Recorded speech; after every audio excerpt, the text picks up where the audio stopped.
what Pret A Manger has been hiding in their so-called fresh sandwiches, and the deadly secrets behind their carefully crafted image will make you think twice before ever walking into one of their stores again. Pret A Manger's fall from grace is staggering.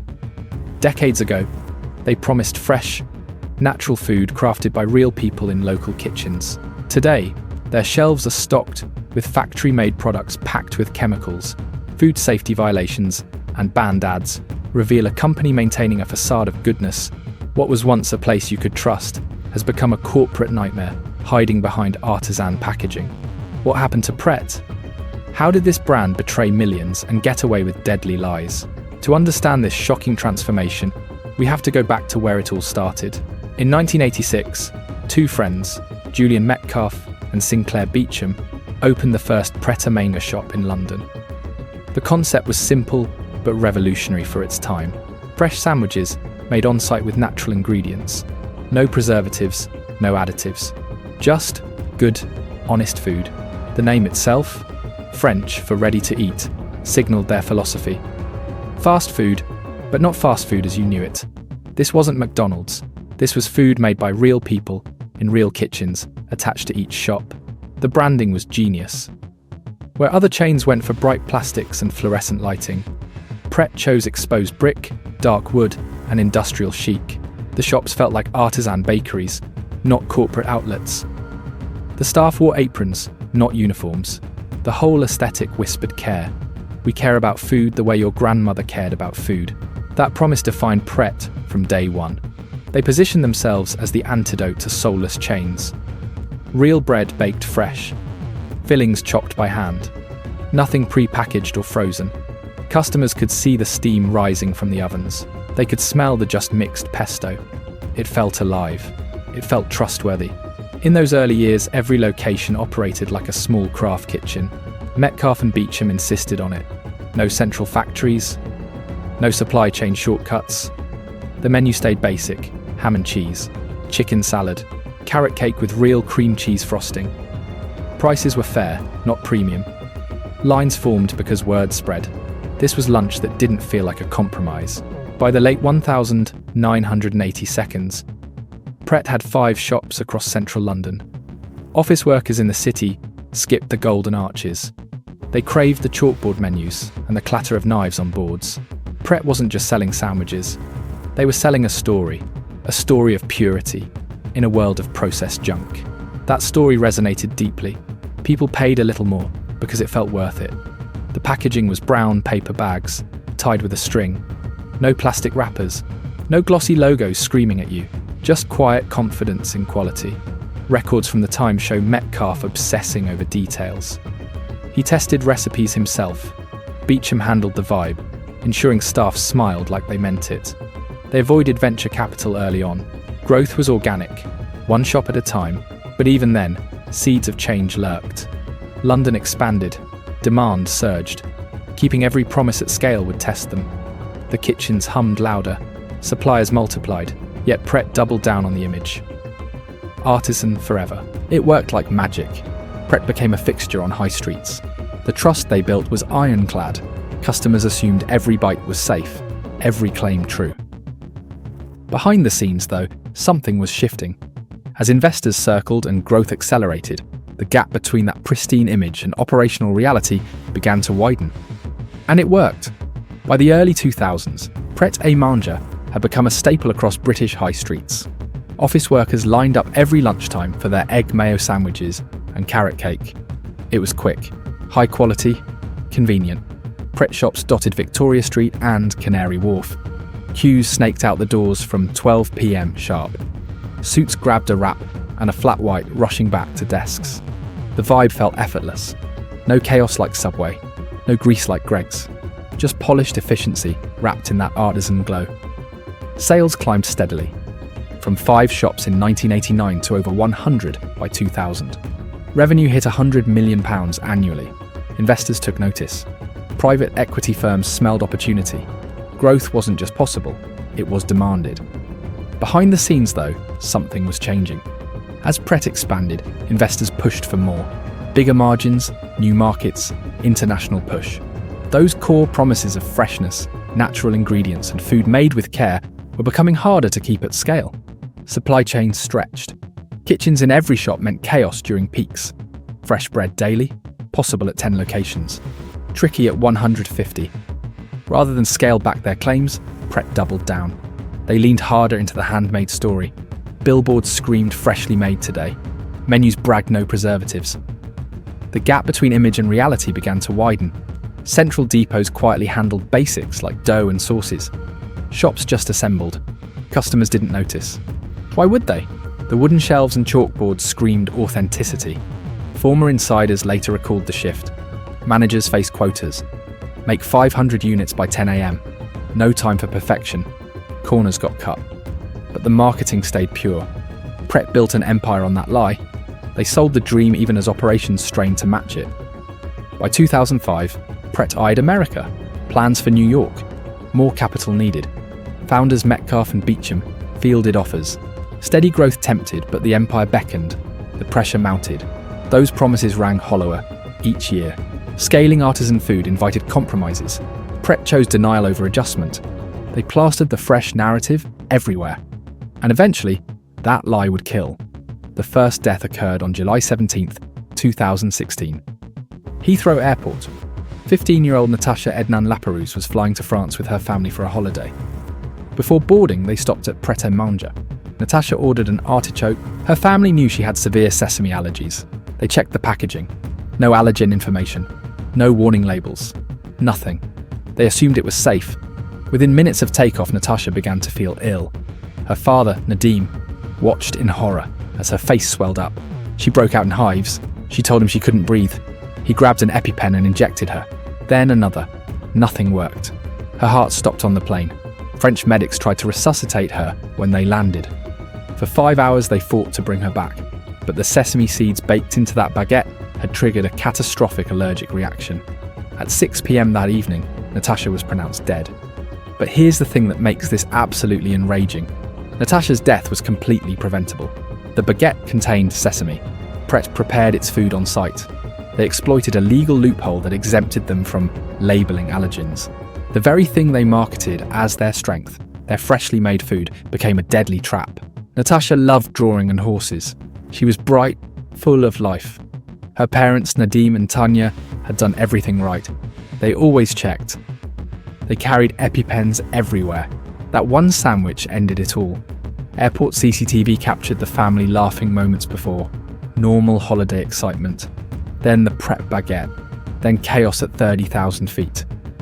Paramedics described the scene later. Natasha's throat closed completely. Skin burning red. No pulse despite shocks. 5 hours of desperate revival attempts in a French hospital. Records from the flight log confirm the timeline. Takeoff at 2:15 p.m. Collapse by 2:45. Death at 6. Pret's own policies at the time bragged about no lists needed. Customers could trust their eyes. See fresh prep. Eat safe. That trust killed her. The loophole relied on on-site assembly. No pre-packed rules applied. Pret leaned into it hard. Marketing gold, safety blind spot. Nadim held his daughter as she faded. He knew every second mattered. EpiPens failed because the reaction overwhelmed. Sesame traces invisible without labels. For 2 years, Nadim and Tanya Ednan Laperouse fought for answers. In September 2018, an inquest revealed the full horror. Pret knew about the risks. They'd received warnings about allergen labelling. They'd even had complaints, but they chose profit over safety. The coroner's verdict was damning. Pret's labelling practices were inadequate. They contributed directly to Natasha's death. The company's response: they were deeply sorry. They would review their practices. Empty words for parents who would never see their daughter again. But wait, it gets worse. Just days after the inquest into Natasha's death, another story broke. December 2017, Bath, England. 42-year-old Celia Marsh had lunch at Pret A Manger. Celia had a severe dairy allergy. She specifically ordered from their vegan range to avoid any risk. The Super Veg Rainbow Flatbread. The packaging said vegan. It said dairy-free. It lied. That flatbread contained dairy protein, contaminated with milk from a yogurt dressing used in other products. Celia collapsed in the shop. She died later that same day. 2 deaths, both preventable, both from Pret's trusted, freshly made food. Natasha in 2016, Celia in 2017. Families shattered by sandwiches sold as safe. Celia was a wife and mother, active in her community. She chose Pret, thinking it was a careful choice. Vegan meant safe. The label promised it. But behind the labels, cross-contamination thrived. Shared prep areas. No separation. The handmade-in shop flex became another hazard. Pret issued another apology. More reviews promised. Families got undisclosed settlements. But the pattern held. Say sorry, tweak slightly, keep selling. These weren't isolated tragedies. They exposed the core rot. Pret ran ad campaigns that same year, boasting natural food. London plastered with fresh promises. In 2016, the same year Natasha died, Pret ran advertising campaigns boasting their good natural food. They plastered London with ads about commitment to fresh, wholesome ingredients. The Advertising Standards Authority received complaints. When they investigated, they found the claims misleading. Pret's lawyers argued semantics. What does natural really mean? What counts as good? But the ASA wasn't buying it. They banned the ads, ordered Pret to be more truthful. Did Pret learn its lesson? Not even close. The company continued pushing the freshly made narrative, even as operations contradicted it. Yes, some assembly happened in shops, but ingredients came from centralized facilities, components mass-produced. The romantic image of a chef lovingly crafting each sandwich was marketing fantasy. Former employees began speaking out online.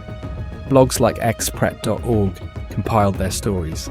Workers described food sitting out for hours, mold on products, corners cut to meet impossible quotas. One customer claimed they found rat droppings on their sandwich.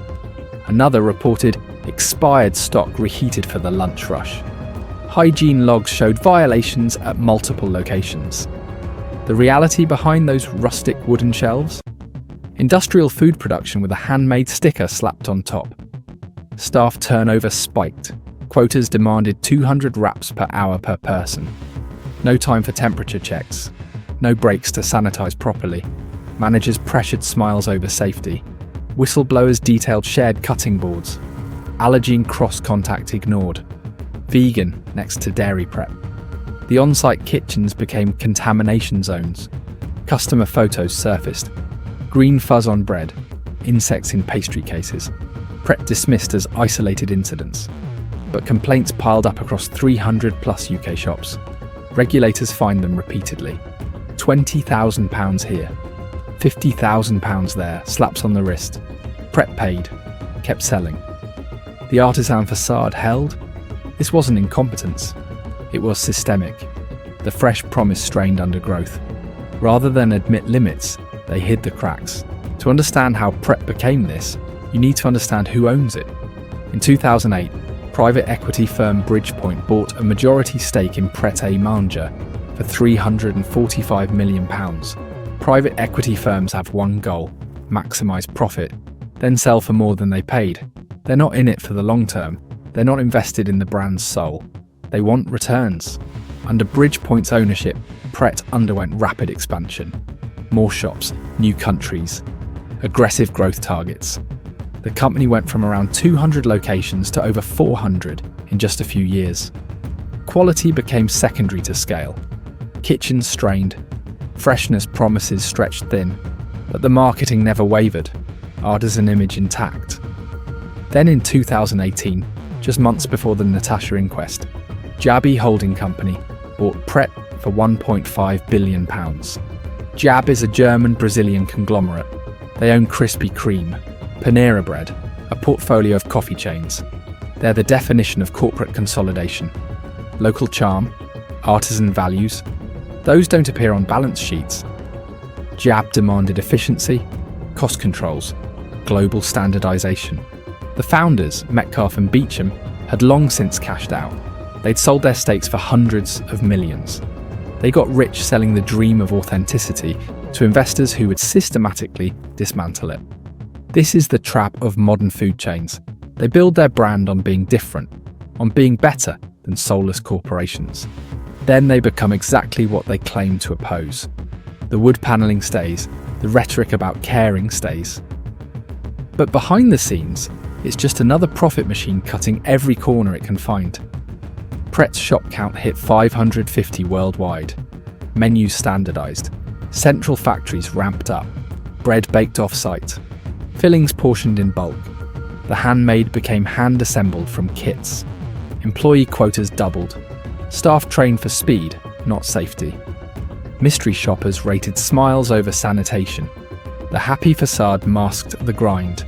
Jab's playbook was clear. Squeeze margins. Expand footprint. Exit profitably. Pret fitted perfectly. Natasha's death? Collateral in the numbers game. Founders walked away billionaires. Their vision gutted for spreadsheets. Outrage from those deaths sparked government action. But did real change follow? After Natasha's death sparked national outrage, the British government was forced to act. In October 2021, Natasha's law came into effect. It required full ingredient labelling on all pre-packed food, including those made on premises. Pret announced they would comply. They added allergen labels, trained staff, released statements about commitment to safety, PR crisis managed. But did anything fundamentally change? Former employees suggest the pressure cooker environment remains. The impossible quotas, the cost-cutting, the gap between what the head office promises and what actually happens in shops at 6 a.m. when you are understaffed and behind schedule. One detail haunts. After Celia Marsh's death, tests revealed the dairy contamination in her flatbread wasn't isolated. Multiple samples from that production batch contained milk protein. This wasn't a one-off mistake. This was a systemic failure at the manufacturing level. Pret paid settlements to both families, amounts never disclosed. The Ednan Laperouse family spent their compensation setting up the Natasha Allergy Research Foundation, fighting to prevent other families from their nightmare. Meanwhile, Pret's 2019 accounts revealed they'd set aside £10 million to cover costs related to food allergy scandals. £10 million. That's how much they budgeted for killing customers and managing the fallout. Just another line item in the corporate spreadsheet. Walk into Pret today, everything looks the same. The warm lighting, the wooden shelves, the cheerful staff, the promise of natural, freshly prepared food. But now you know what it costs to build that image. Now you know whose lives were sacrificed to maintain the illusion. That's the real downfall of Pret A Manger. Not financial collapse, not losing market share, but the moral bankruptcy of valuing perception over decency, of letting people die rather than admitting your marketing was dishonest.